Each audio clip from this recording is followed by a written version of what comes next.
Hello అండి, welcome to Chillapalli CMR handlooms Mangalagiri అండి. ఈరోజు మీకు స్పెషల్గా కంచి పట్టు శారీస్ చూపిస్తున్నాను. దట్టు కంచిలో మన మగ్గాల మీద ఓన్గా శారీస్, ఇవి తేజస్విని పట్టు శారీస్ అనమాట. అక్కడ మగ్గాల మీద మన ఓన్ బ్రాండ్తో తయారు చేయించిన శారీస్ అండి. ఈ శారీ చూసారు కదా, గ్రీన్కి పర్పుల్ బార్డర్ వచ్చింది. ఇది సెల్ఫ్ కలర్ అండి. శారీ అయితే చాలా లైట్ వెయిట్గా ఉంది. ఒకసారి చూడండి, ఇలా పట్టుకుంటే తెలుస్తుంది, చాలా లైట్ వెయిట్గా ఉంది.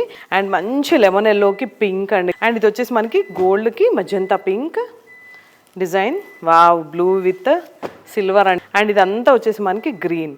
ఈ శారీస్ అన్నీ కూడా తేజస్విని పట్టు శారీస్, అంటే కంచిలో మన ఓన్ మగ్గాల మీద కంచి పట్టు శారీస్ నేసిన శారీస్. ఇదైతే నేను మీకోసం ఒక్కటి ఓపెన్ చేసి చూపిస్తాను. చాలా లైట్ వెయిట్ పట్టు శారీస్ అండి. ఇవన్నీ కూడా మనకి 20, 30, 40,000 అంటే బిలో 50,000 రేంజ్లో ఉన్నాయి. సో శారీ ఓవరాల్గా ఎలా ఉందో చిన్న కామెంట్ చేయండి. అండ్ మా సిఎంఆర్ చిల్లపల్లి హ్యాండ్లూమ్స్ని ఫాలో అవుతూ ఉండండి.